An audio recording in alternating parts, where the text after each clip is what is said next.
It's fall. The geese are headed south, and it's time for you to hit the woods. So button things up, find where they hide, and pattern the deer you seek. Come into Cabela's Great Outdoor Days and save over 20% on Herter's Select Grade handgun ammo. Save $180 after mail-in rebate on Walther PPS M2 pistols with instant savings of $80. And get a Vortex Diamondback 3.5 to 10 by 50 V-Plex rifle scope, just $149.99. Shop in-store and at Cabela's.com. Blog Talk Radio. Good afternoon, everyone, and welcome to Sin's Chat Corner. We have a special Sunday edition today. I'm very fortunate that we are going to be having an individual on my show by the name of Jacques Derosena. He is a multifaceted individual in that he is an actor, a musician, a writer, amongst other talents. We're going to be delving into all different areas of his career, obviously, try to find out what some of his future projects are going to entail. He's a fascinating individual, so let's get started with the interview right away. Good afternoon, Jacques. Hi, this is Jacques. Hi. How are you? Good. How's it going? Oh, I'm doing very well for a Sunday afternoon. Thank you so much for taking some time to accommodate this interview. I really appreciate it. Thank you. Thank you for having me. Oh, not a problem at all, actually. We just have tons of ground to cover because, of course, I know so very much about you, so there's so much to ask. I kind of wanted to start out first off by saying, was being in the entertainment business always a passion of yours? Maybe you could kind of detail for us the path that you followed to establish your career. It was always a passion. It was just I had no understanding or history or did not know anyone to even know how to get into the entertainment industry. So it's been a process. It's still a process because you're always learning something new because things are always changing. So, but it's an amazing, creative industry. So it's beautiful. Definitely. At what age did you actually begin, or what was your first experiences just breaking into the industry? Well, when I was in high school, I was 17, and I knew I wanted to be an actor. So I immediately got into a drama club and tried to do as many plays as possible and just learn as much as I can. And I moved, because I went to college for computer engineering, which is completely different from this industry. But once I finished that, I moved to New York, and I started studying at Stella Adler Academy and HB Studios, and I learned a lot more about acting and started doing some off-Broadway plays and just really delved into it and just learned more and more about it. I gotcha. Is it that at that point in time, did you also discover that you had a flair for writing, or is that something that kind of came along with the process? How did that come about? That actually came along very much later. I mean, I did not plan at all on writing. It's just as an actor, first thing is just, trying to make words come to life that the playwright has written or the screenwriter has written. And it just became later on of just the process of creatively writing your own projects, sketches and stuff, and doing your own thing. And writing just developed, and it just continued on. So, and it also helped understand the whole process of theater and even filmmaking, because you're not just jumping into one part of it, you're actually understanding the entire piece. Right. Gotcha. Okay. Now, for those of you who don't know this is a little fun fact that I thought amazingly fascinating about you.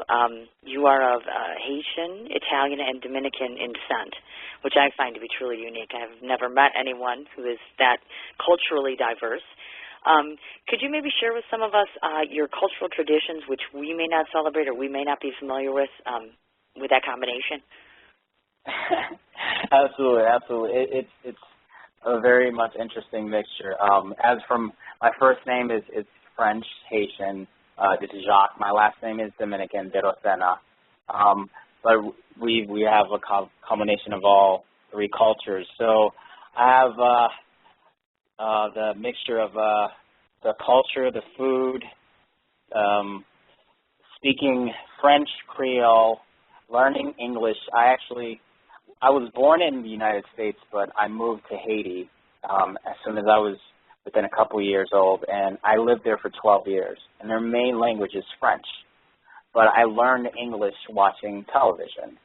So I know some of my favorite shows were Kids Incorporated, which was a Disney show, and Baywatch. That's how I learned a lot of my English. Yeah. And myself and my sister, we just really perfected learning English watching a lot of American television. And whenever we came back to the States during the summers, that's when we really got more and more involved with the language, because it's one thing you're watching it on TV, and then now you're actually interacting with people, and conversation is very different. It's like everyone, like when people try to learn a different language, and when they actually speak with someone from that area, you're learning the conversational piece of that. So it's very different, but you still get the basics of it. Oh, definitely. Sure, certainly. I understand. I also found it interesting that obviously you're a weightlifter, and of course I know you're involved with martial arts. I saw the little blurb about breakdancing, and I thought, oh, how cute is that? Because I remember that from back in like 1980, because I'm an old woman and I'm like 43 years old. I just wanted to ask you, can you tell us maybe what are your other hobbies or interests or things that we might find you doing outside of your professional career? Well, yeah, that's very much an interesting thing. I was in a dance group a couple of years ago, but I still dance. I break dance. I love break dancing. I was in a break dance group. I also do martial arts. I did karate, and I still do capoeira, and I weightlift. And those are some of my other passions, and besides that, I do music. So I'm just really creatively in any form or any passion of just enjoying life as much as possible. Wonderful. And, of course, you're a young fellow, too, so you have an entire professional career ahead of you, which is so exciting, too. Okay, the first hat of many that you wear is obviously being an actor. I just want to name some of the few types of things that you've been involved with. Of course, you've been on the very hit series, The Wire, America's Most Wanted, my very number one favorite show of all time, Dexter, which I was very excited to hear about. Additionally, I know that there was a web series that you had some work done entitled Future Me, if I'm not mistaken. Yes. Can you just enlighten the audience as to how each of these acting experiences has enhanced your career? Well, yes. From The Wire, which is a very critically acclaimed show from HBO, which is amazing show. If you haven't seen it, please get it at your local Blockbuster not Blockbuster anymore, but Best Buy or anywhere. Right. But it's a great show. It gave me a great opportunity to play this role, Leach, which was my first real role on television, because you do all these things, like you work on plays or you do short films, and you audition and you actually get an opportunity to play a role. And it was my first real role, and from that was more of a drama, because then I did some other things, and Future Me is more of a comedy. And lately I've been diving more into comedy, which was very interesting, because also I study at Upright Citizens Brigade and a lot of different other comedy schools, which is another side of that I love. It's just opened up a lot of things for me that I didn't know was even possible, and you just find out you have a funny side towards yourself. So it's different, but at the same time it's exciting. Oh, definitely. To those of us who are fanatics of Dexter, like myself, of course, I have to ask the question, so how did you get involved in that project? What was that like? Well, that was very interesting, because I went in for Dexter for I met with one of the ADs. It was a specific episode.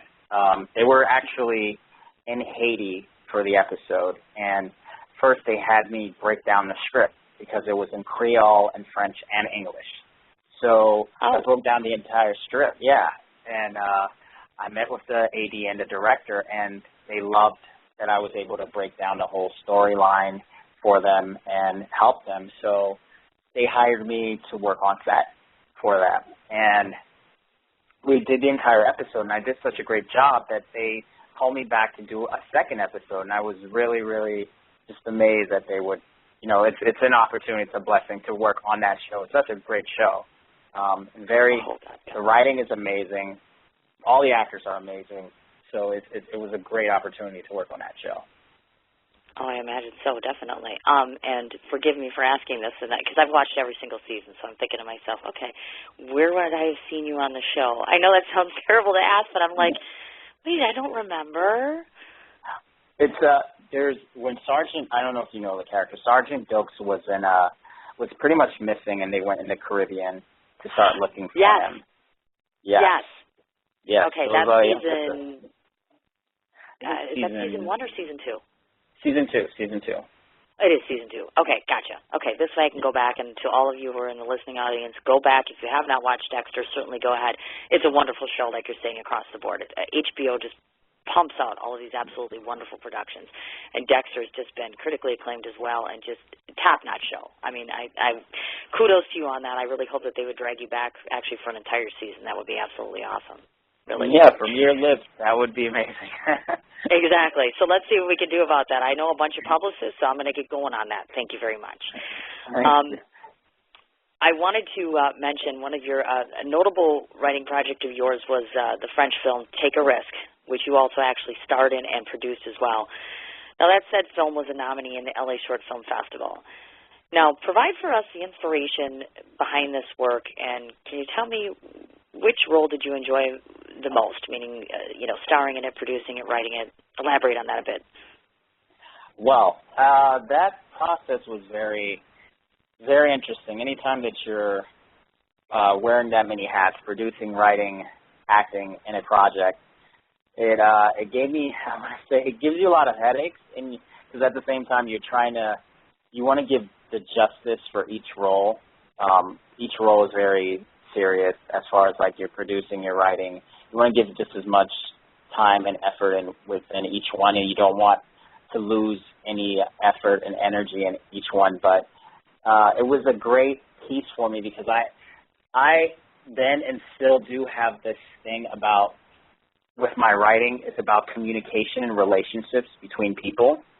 And that story was just about a story about friends, how they communicate, whether the biggest thing is assumption, and my base thing was that people assume too much without actually making a statement. So that's how I feel like communication gets distorted, and I wanted to kind of show that between two best friends who they just assume that neither one didn't like each other, they just were just best friends, and someone had to eventually say something and actually do something and take a risk. Okay. And would you say that, did you prefer just doing the writing and being behind the camera, or was it like, okay, yeah, I'm going to star in this and produce it, and I want to do all this?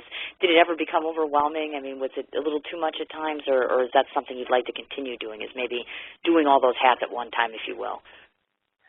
It's a challenge. I mean, I love doing it. I love doing it because I love seeing something from scratch, the writing.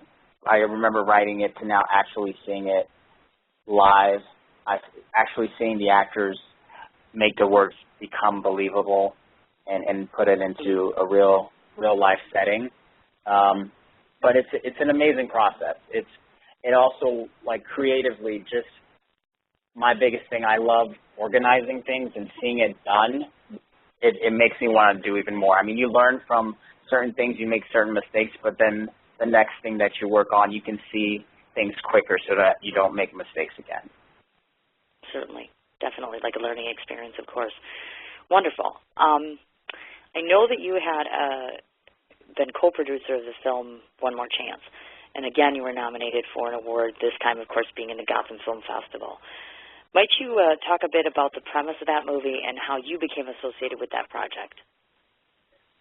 Okay, that project, it was another producer friend of mine from New York that I worked on, and it was basically, it was kind of like another film about communication. I didn't write it, but I did co-produce and co-starred in it, and it was a very interesting process of of getting this project to show communication between two strangers and how they can help each other at the end through a common bond. And we got nominated and won at the Gotham Film Festival in New York, and that was it's a great honor, you know, anytime someone looks at your work, and to even be nominated and to win something, it's even a cherry on top. So we're very fortunate for that. So it was a great process.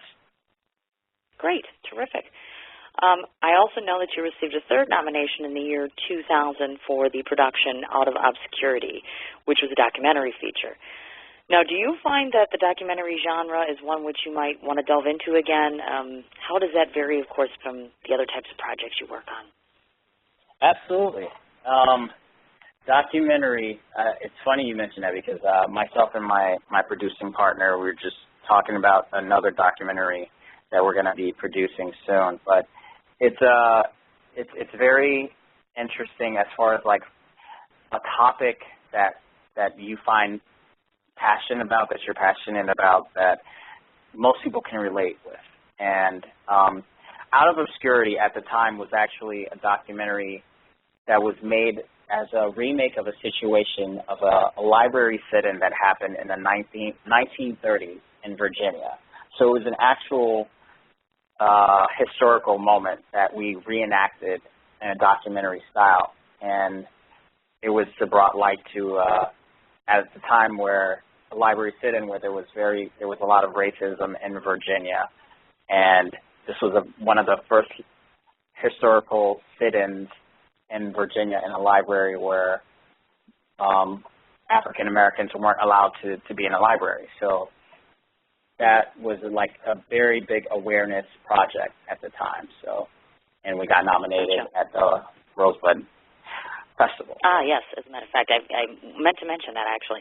Now, just some advice for an old lady here. It's interesting because I myself am right in the crux of actually casting a documentary that I'm doing myself. So I'm just looking for any I haven't done this part before, so I'm wondering what kind of advice you would give to a young lady like myself, because I myself am a writer, and now I have a pet cause for bipolar individuals, and I'm starting a documentary. Any good advice on the process? Any goods you can give me? Yeah, no, absolutely. Kudos. I mean, congratulations on the way on. Thank you. On working on that project. It's obviously, I mean, it sounds like it's a passion of yours, and it's something informative. The key thing is your audience. For any project that you work on, whether it's documentary, whether it's scripted, not reality, whatever the medium, you want to know your key audience and how they can relate to it. There's always an audience there that's always built in. So there's probably research clinics, facilities that would love to probably showcase your work as a form of education, and even schools that actually would love to use documentaries as a training process and an educational process for their classes.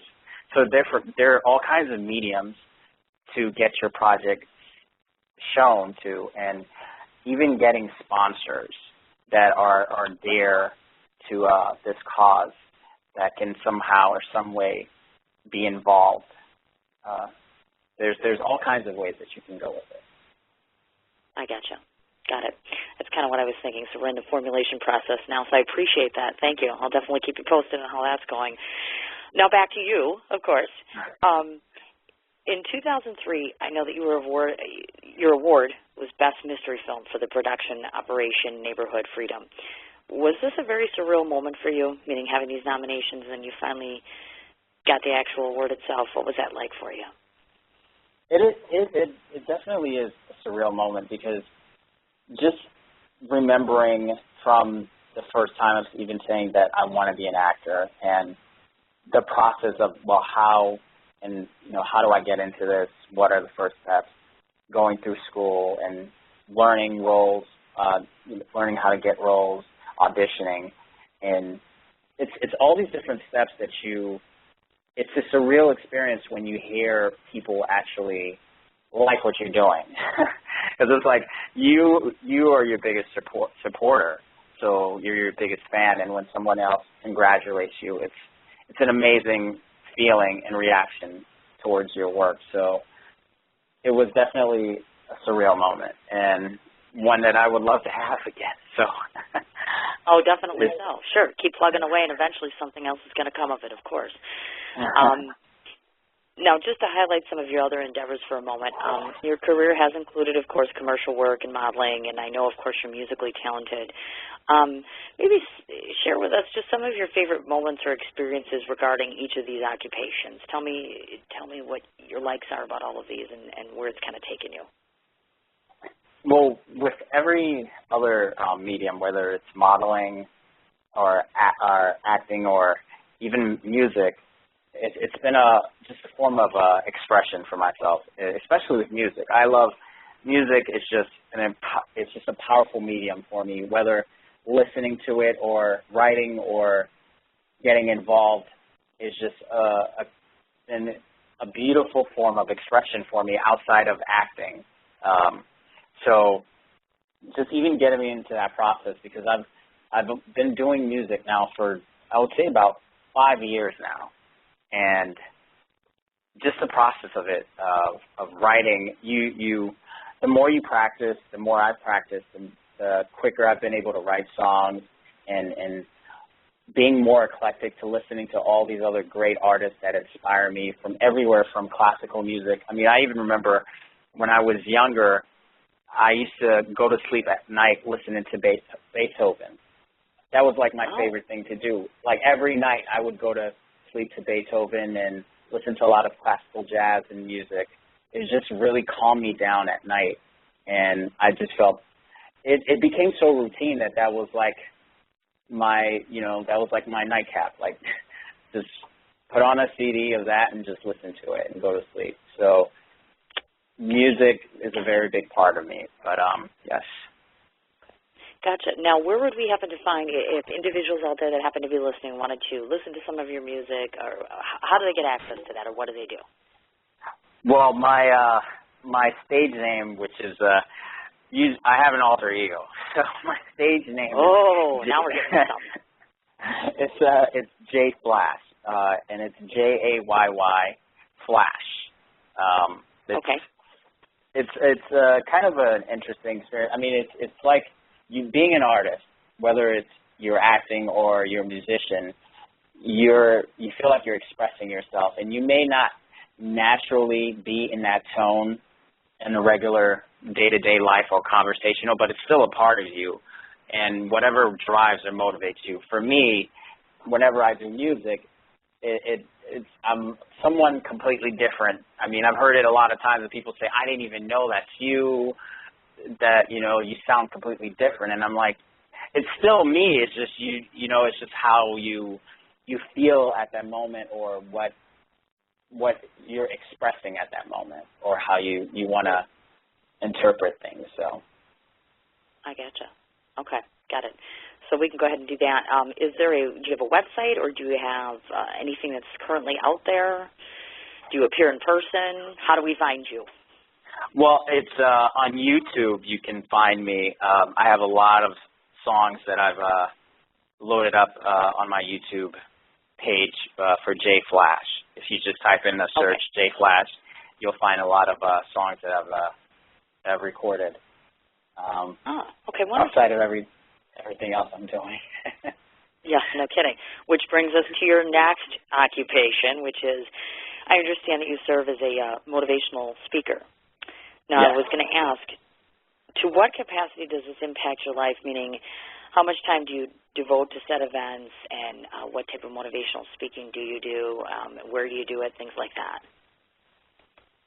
Well, it's actually, for me, it's just a natural thing of just, I don't know where it comes from. It's just me wanting to help people in any kind of situation. My biggest thing is, if I find out whatever your passion is, regardless, I just want to help you in any kind of way, shape, or form, to motivate you, to get you to get there, whether it's, you're down or you need resources or however possible way. So I've been involved in different organizations.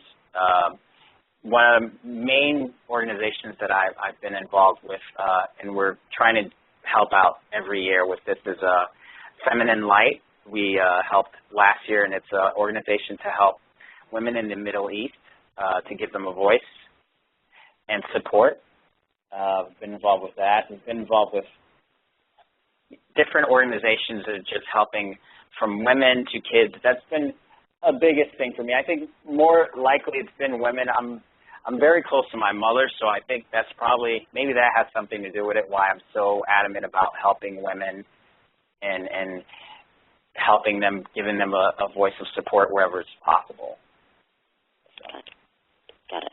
Wonderful. And kind of along those guidelines, I wanted to ask you, because I wasn't certain up to this point in time or what your future endeavors are as it relates to, are you involved with any type of philanthropy, or have you had any participation in events, et cetera? Is that some area that you've been in? And if so, what type of charity work have you done?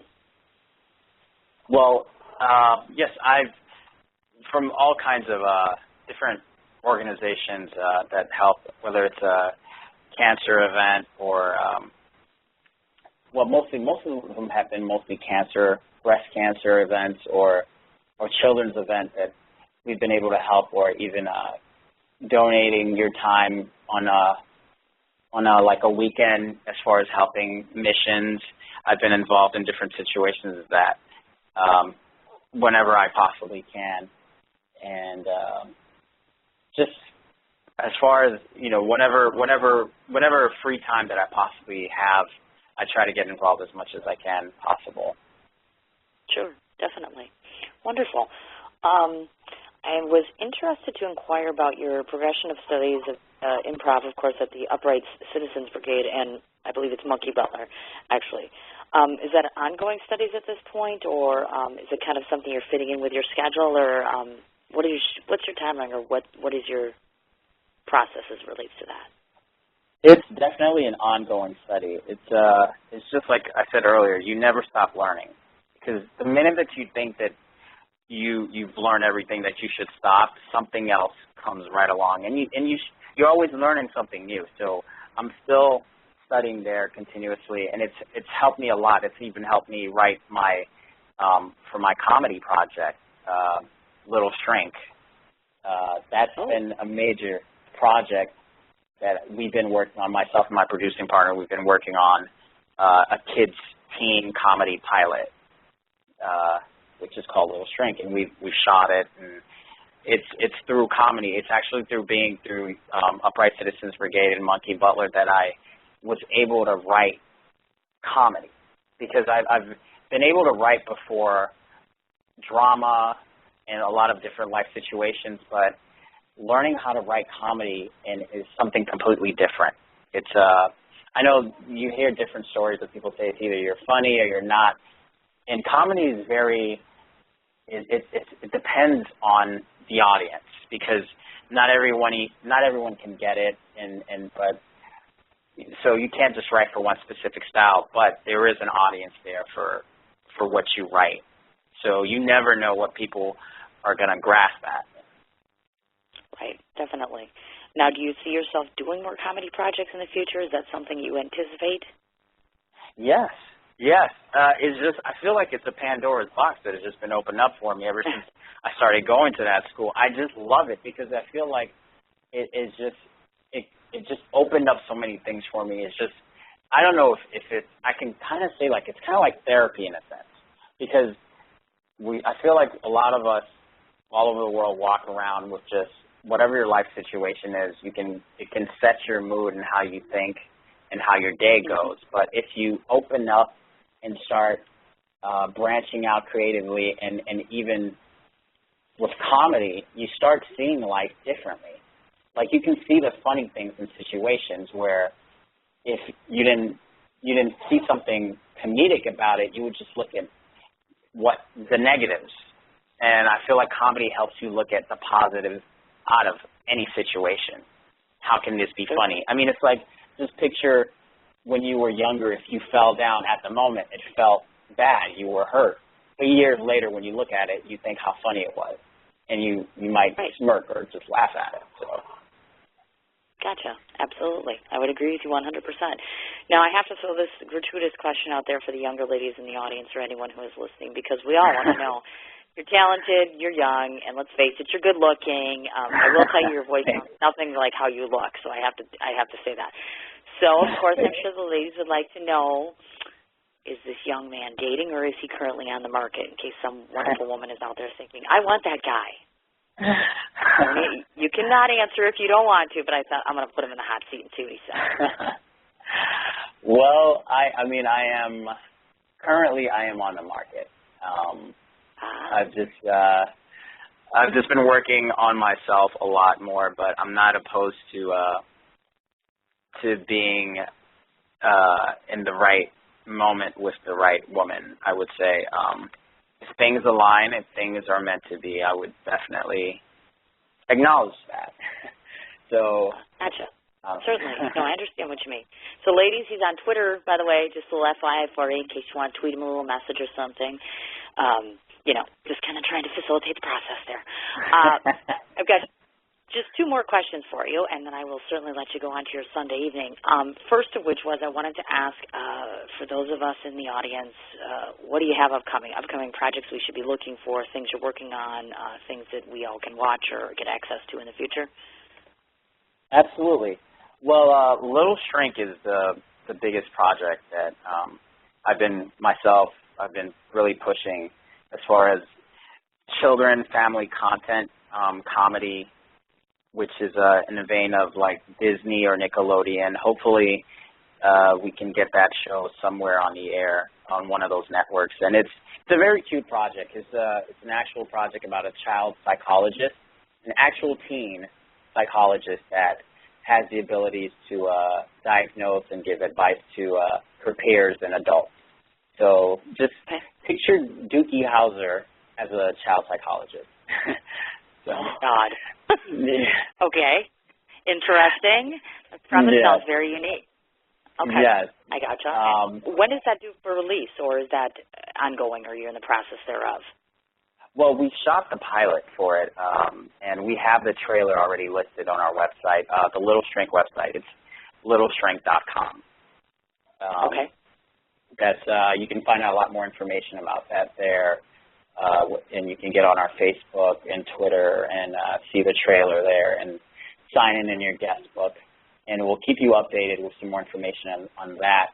And I actually have two other film projects which are very, very different from this project I was telling you about. Another one's called Murder 101, and it's more of a thriller.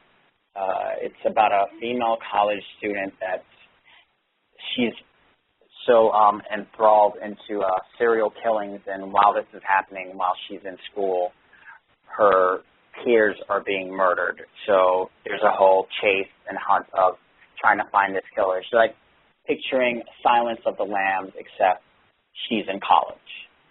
So, wow. Okay. Yeah, that's Murder 101. Hopefully we'll have that distributed pretty soon. Another big project that we finished, it's called Meth Head. And that was a very, very serious, very interesting project. And it's obviously with the name like Meth Head, it's a film about dealing about meth, about someone that basically they have their troubles with this drug and how it affected their life, their family, and all the troubles that was caused out of it. And it was a real life story, and we had a lot of amazing actors, really great actors that worked on this project. And it's a great awareness film to show people how detrimental and what this kind of damage this can do to people, and how they can cope with it or what they should do, in a sense. Gotcha. Wonderful. And so, obviously, of course, hopefully we'll stay in contact, and certainly I will, at any given point in time, certainly put these things out on all my social mediums so we can alert everybody as to what your projects are, how to find them, and how to get in contact with you. As, of course, obviously, after our interview, I'll do the same thing and post of because, of course, you're on Twitter, you're also on Facebook, and, of course, your actual website, so that this way everybody can gain access to you.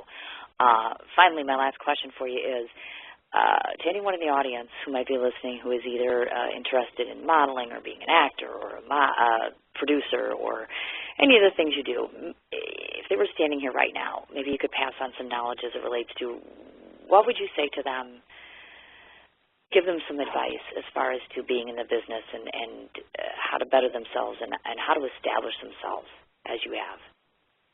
Well, my biggest advice I would give is to never give up, to realize that this business it's not logical. It's everyone has a different opinion, but the only opinion at the end of the day that really counts is yours. It's a learning process. You should always be your biggest supporter, and know that the minute that you realize that this is something you want to do, you've already succeeded. It's just a matter of doing the necessary steps, taking classes, starting to write or create your own projects, and auditioning and getting the right representation. There are different levels of it, and it's very easy to get discouraged because you may feel like, well, this is taking too long, or I'm getting so many rejections. But just know that it definitely helps build your character, and it helps you become stronger. And it's just a process, but at the end, you will be happy. You will succeed. Wonderful. Absolutely wonderful. I just wanted to say that I am highly impressed, and that I have had a wonderful time talking to you. I think you're absolutely marvelous. I certainly hope that you keep in mind to come back on the show at any time you wish to promote anything, and your publicist is an absolutely lovely individual. Ooh, I want to say, coincidentally, thank you so much, Joanna, for setting this up, of course. I've really enjoyed our time together. I pray that when I get you on Dexter that you'll remember me and call me and say, yes, you can interview me and Michael C. Hall again, because he is Dexter, to all of you who don't know him. But, yes, I would thank you beyond belief. And, again, certainly don't be a stranger, because I think you're just absolutely wonderful. Well, thank you so much for having me on your show. It's an amazing not a program. Definitely. And I sincerely appreciate being on your show. Thank you. Well, certainly. And just to remind you, of course, and everybody else, for anyone that is listening now, certainly after the fact, your interview will be available at any given point in time to be archived, listened to. Anybody can come back on my page, and also we'll be getting it up on YouTube so that this way everybody can take a look at it all across the universe. So, again, have a wonderful Sunday, Jacques. I'm going to let you go and enjoy the rest of your day. Thank you so much. You too. Have a great Sunday. All right, dear. Take care. Okay. Take care. Bye-bye. Bye-bye. Okay, folks, now that we've finished off with the interview, I get an opportunity to talk to my audience a little bit. I have one hot topic that I wanted to talk about. Started to talk about this the other day, and we got cut off by my interview, of course. So I just want to throw it out there, actually. If any of you are even remotely interested in the news, meaning watching television or watch the Internet as far as Internet entertainment news, you've heard about the incident involving the royalty, meaning Prince Harry. As I understood it from the news reports that I've read, he apparently had opted to take a little rest and relaxation trip in Las Vegas.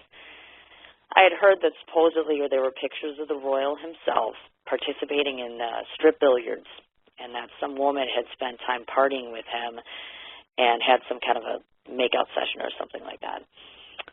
First off, you didn't hear this from me, because I would never say this. Of course, if you listen to my show, you know exactly that I would say this. But what woman would not want to catch a glance of Prince Harry's little tush? Okay, I mean, let's face it, women. That was probably not the right thing to say, but it's very true. I did see that it was revealed that the woman, who obviously was associated with this incident, Carrie Reichert is her name, lied to the press, and that she claimed to be 32 years old, and obviously, apparently, that's false. She also exaggerated the story, which one would presume would be, of course, to get more money out of this deal. I mean, it's clear to me that the only reason she went to the press was to get paid for it, obviously. I mean, I can see where it would be exciting and glamorous to go tell all of your friends that you partied with a royal. I mean, who's not going to say that? I was out this weekend, happened to meet a few celebrity folks, and was it exciting? Absolutely awesome. Would I go running to the press about everything I heard this weekend? Of course not, because out of respect for that individual, it's just not what you do. It's not professional. but it doesn't take a rocket scientist to know that there should be a established respect and loyalty for the family from which he derives from, obviously. He is royalty and demands a certain regard that the average person just cannot fathom. Now, granted, as a young man, he should know better than to be running around and behaving in a manner, as the repercussions from his family and the press, of course, can be detrimental. But, of course, let's get real, people. I mean, in your 20s, did you even give a shit in part what your family thought about your actions? I mean, he is typically acting like an individual, unlike any others, except for the fact, obviously, that he's royalty and we're not. He's a young man who carries overwhelming responsibilities in his capacity. As we all know, he lost his mother at a younger age. Their lives in England are just not like those of here in the United States by any stretch of the imagination. I mean, this girl just saw a meal ticket and selling this poor man out to the press. And did she just not ever hear the expression, I think we all know what happens in Vegas stays in Vegas? There's a reason that that's said, folks. What I was not aware of was that Harry had a girlfriend, or currently does, or I'm not really even sure how many girlfriends he has. And surprisingly, she did not dump him over said incident. Now, I guess I don't know why I'm shocked, because obviously if you say that you're dating a royal, I suppose why would you want to dump him? Of course, I don't picture Harry with a Kate Middleton, but if he was a little less naughty, he could probably manage to court Pippa Middleton, her sister. He's a well-respected military officer.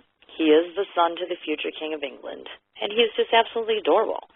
He's well-versed in word and in his demeanor 90% of the time. If Harry wants to take a well-deserved holiday in Vegas, and party like the rest of us, why should he not get that entitlement? I believe that Miss Reichert owes an apology to the royal family, but also, in part, I think that it's possible that she should be retracting her statements. Shame on the media, as well as it relates to all the various press coverage of this story. I truly believe that the Queen herself deserves far greater than a family bashing in public for all to see. Again, I've always been very vocal in my thoughts as it relates to the media, in that they take a story and they twist on it and chew on it. They take one side of it, and then they go ahead and go out into the real world and say, hey, here's all that there is to it. And then they chew on it and chew on it and chew on it. And a lot of times they take it, and then people formulate a biased opinion on something. And it puts the person at a serious disadvantage, i.e. in this case, as I said. Prince Harry is not an angel by any means, but he is royalty. Royalty demands respect. And there's a long-established queen that's in office there, and she deserves respect. And so, therefore, by bashing on him, it's just an outright, disgrace, basically, in my opinion.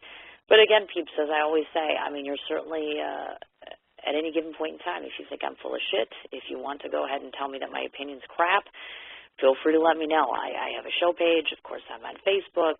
You can reach me on my Twitter handle at SANDB111, or have an email address, CIN4251@gmail.com. Certainly, I'm always welcome to hearing your opinions and getting information from you.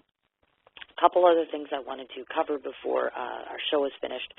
First of all, I was very fortunate this weekend to spend a good bulk of my time with the Mob Wives of Chicago. Actually, 3 out of 5 of them, that being Leah DeSimone, which I had the pleasure of dining with on Friday evening in Little Italy. I have to tell you, it was my first experience with going to that part of Chicago. I have to say that she was an absolutely lovely lady, very graceful. I was fortunate enough to meet her stepmother, who was just a divine woman as well. Leah's everything I anticipated that she would be. Extremely intelligent, extremely graceful, very respectful, and very down-to-earth and very real. So again, Leah DeSimone, thank you so much for the privilege of being able to meet you. Saturday, again, very, very fortunate, both Nora Schweiss as well as Christina Scolari. Nora was bartending at Tavern on LaGrange for a fundraiser benefiting breast cancer. We were very lucky in that we got an invitation to go there. Very first time I had met Christina. If any of you listen to my show faithfully, you do know that I have had both Nora and Christina on my show, which coincidentally, if you get a moment, please go back and listen to the archived episodes of their interviews. Absolutely insightful and wonderful. Again, completely not surprised that both of these individuals were very classy ladies. They were both very polite, very well dressed for that matter, just very approachable, very down-to-earth, average, ordinary ladies. Very different from the personas, per se, that are projected by VH1. I would be the first one to admit I'd be lying and disappointed if VH1 does not decide to go ahead and renew them for Season 2. I'm currently in process with speaking to Pia's PR person, so it sounds like I will be getting Pia on the show, and God willing, if we can get Renee, Leah will be coming on next month. That makes all 5. So certainly I'm going to start a full-blooded campaign here basically to keep them on air, on VH1, of course, because we all like our New York mob wives. I'll be the first to admit that, but there's just something about Chicago, and again, they made us feel so very welcome, and we had such an absolutely wonderful time. And last but not least, certainly I was all very, very fortunate and very blessed and very happy that my significant other, Tom Roscoff, took his time and traveled down to Chicago with me. We had an absolutely wonderful afternoon and evening checking out some of the sites. We went to Navy Pier. We went down to Little Italy for a while, got to stay at some of the facilities. Amazing. So Chicago, thank you so very much for hosting us. And Tom, thank you so very much for being my better half. I appreciate it more than you know. Wanted to throw a shout-out in reference to my upcoming fundraiser. Again, October 20th, 7 to 11 p.m. Still currently seeking to find just a few vendors and a few more volunteers. We've solidified music and fashion and all the other goodies, and also still looking for raffle items. I'll reiterate again to you exactly how to find me. Email CIN4251@gmail.com, Twitter @SANDB111, Facebook page is Cindy, last name MICH. Also have my show page on there as Cin's Chat Corner. And additionally, of course, on my show page here on Blog Talk Radio, if you ever go on to my main page, you're always available to email me. Please, please, please, don't be shy whatsoever. If you know of anyone or yourself who has any ideas for my fundraiser or might be able to assist me, please feel free to go ahead and leave me a message. Last bit of news here, this upcoming week, we have 2 different interviews on the pencil here. So far, it looks like Wednesday and Thursday. Wednesday, very lovely and talented, actress and singer Malik will be on my show on Wednesday, and the very talented Cass Anvar. Cass I'm very excited about as well on Thursday's interview at 6 o'clock Central Standard Time. He's an individual that's multifaceted from Canada. He's a very highly acclaimed actor. One of my favorite things about him, of course, is on my mega hit show that I love more than life itself, 24. He was on there amongst a bunch of other things, including Transformers Revenge of the Fallen. So certainly, I would appreciate you passing along the word Cin's Chat Corner Wednesday and Thursday this coming week. Again, one more time, thank you so much to Jacques for tuning into my show, coming on, and giving us a wonderful interview. And I look forward to having you all on my show again on Wednesday. You have yourselves a good week, and I will be talking with you soon. It's fall. The geese are headed south, and it's time for you to hit the woods. So button things up, find where they hide, and pattern the deer you seek. Come into Cabela's Great Outdoor Days and save over 20% on Herter's Select Grade handgun ammo. Save $180 after mail-in rebate on Walther PPS M2 pistols with instant savings of $80. And get a Vortex Diamondback 3.5 to 10x50 V-Plex rifle scope, just $149.99. Shop in-store and at Cabela's.com. It's fall. The geese are headed south, and it's time for you to hit the woods. So button things up, find where they hide, and pattern the deer you seek. Come into Cabela's Great Outdoor Days and save over 20% on Herter's Select Grade handgun ammo. Save $180 after mail-in rebate on Walther PPS M2 pistols with instant savings of $80. And get a Vortex Diamondback 3.5 to 10x50 V-Plex rifle scope, just $149.99. Shop in-store and at Cabela's.com.